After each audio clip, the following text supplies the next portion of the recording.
The guys to get turned around for qualifying? What do you need now from this car? I have not a lot of words at the moment, to be honest.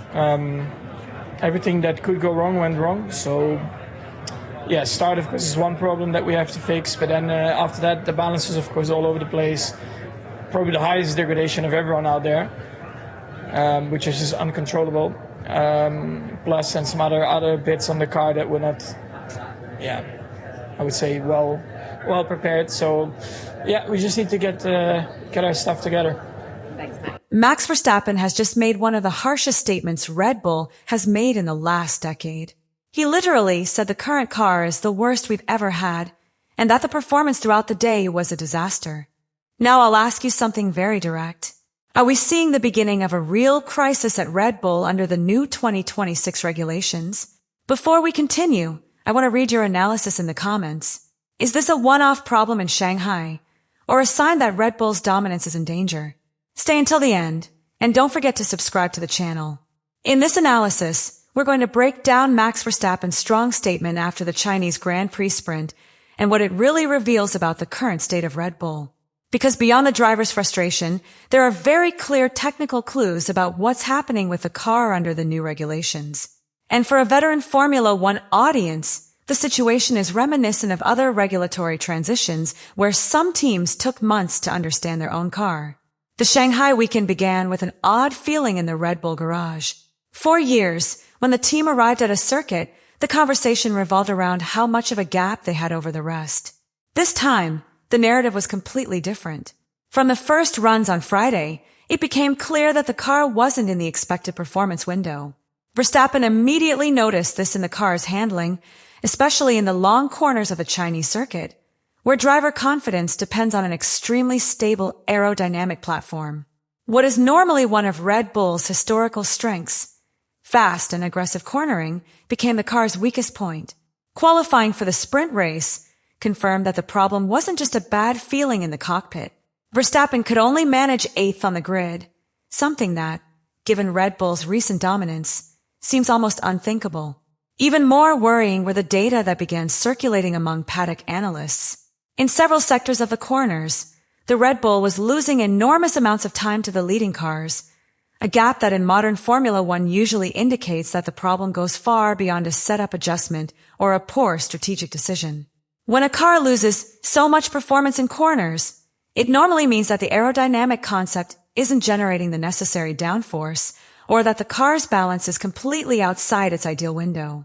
This scenario explains why Verstappen's comments after the day were so direct and unusual for a driver who is typically extremely precise with his words. He described the day as a disaster in terms of pace and pointed out that the car completely lacked grip and balance in corners.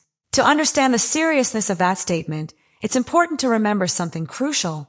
Drivers rarely criticize the car's behavior so openly if they believe the problem can be solved with minor setup changes. When the diagnosis is expressed so strongly, it usually means that the driver perceives a deeper limitation in the design or philosophy of the single-seater. The driver explained that the pace was a disaster all day and that he couldn't find an acceptable performance window at any point. For a driver accustomed to fighting for pole positions and wins almost every weekend for the past few years, publicly acknowledging that the car simply doesn't have the necessary pace is a very strong indication of the true extent of the problem. One of the most repeated points in his statements was the complete lack of grip. Verstappen spoke of a car that didn't inspire confidence in any phase of the corner. Not on entry under braking, not while holding the apex, and not on exit when opening the throttle. When a driver describes the car's behavior in this way, he's pointing to a general loss of balance that affects the entire aerodynamic and mechanical package. In other words, it's not an isolated problem with the front or rear axle, but a global feeling that the car isn't connected to the asphalt as it should be on a high downforce circuit like Shanghai. Another statement that generated headlines worldwide was Verstappen's assertion that they had never experienced anything so poor in terms of car handling compared to recent seasons. This statement carries particular weight considering Red Bull's recent history. During their years of dominance, the team was characterized by having one of the most balanced cars on the grid, capable of instilling immediate confidence in the driver even in challenging conditions. Hearing Verstappen himself say that the current car falls far short of that standard inevitably puts pressure on the technical department to find solutions quickly. Verstappen acknowledged that even by adjusting his driving style, he cannot recover the time lost in the corners because the car's limits are reached much sooner than he needs to attack. This detail is key to understanding the driver's frustration. His competitive advantage has always been pushing the car to a limit that other drivers cannot reach, but when the car itself doesn't allow him to approach that limit, individual talent is inevitably constrained by the technical limitations of the package. Red Bull no longer works with the highly refined aerodynamic platform that dominated the previous era. The 2026 car is heavier, has much more complex energy management, and demands a far more delicate aerodynamic balance to function correctly. In theory, the team designed a concept intended to maintain stability in fast corners and efficiency on the straights, but in practice, at least in Shanghai, the car seems to be operating outside its ideal window. The main problem Verstappen describes is related to a lack of cornering stability, something that, in technical terms, usually points directly to the car's aerodynamic platform. When a car doesn't generate enough downforce, or when that downforce isn't consistent throughout the corner, the driver loses the confidence needed to attack the apex. In Shanghai, this becomes especially critical because the circuit has several long corners where the car must remain stable for several seconds at a time. If the airflow isn't kept clean around the floor and diffuser, the downforce becomes unpredictable, and the driver starts to feel like the car is constantly pushing the limits. Another factor complicating the current Red Bull's performance is the car's weight under the new regulations. A heavier car completely changes how the tires load during cornering and braking. Add to that an imperfect aerodynamic balance, and the result is exactly the feeling Verstappen described. A car that feels heavy during changes of direction, slower to react to steering inputs, and forces the driver to be more conservative to avoid losing control of the front or rear end. On a technical circuit like Shanghai, that small loss of agility immediately translates into tenths of a second in each sector. This extends to the entire race strategy.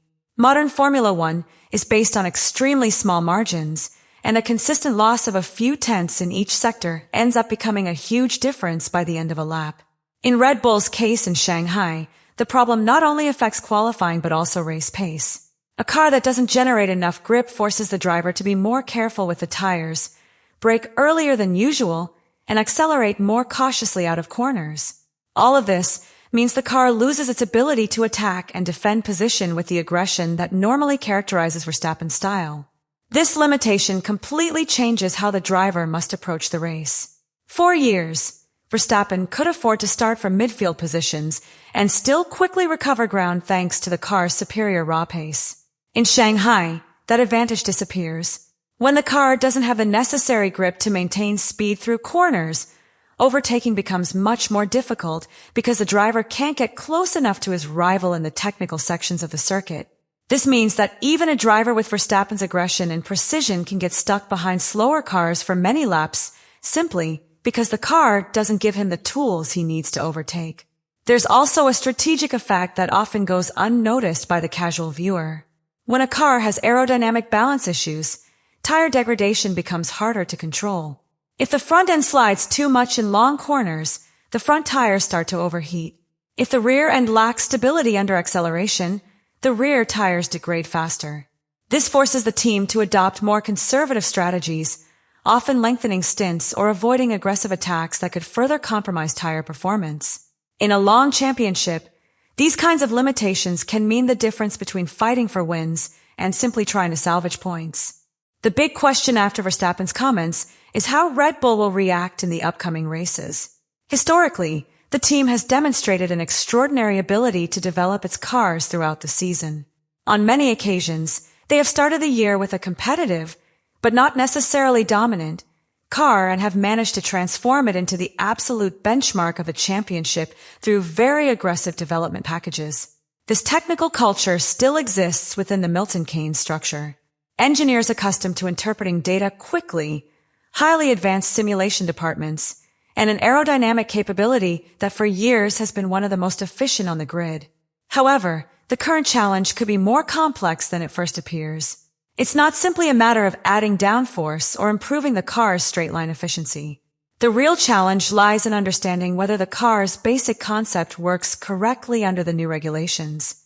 When a car is born with an unstable or overly sensitive aerodynamic platform, upgrades can improve certain aspects of performance, but they don't always solve the underlying structural problem.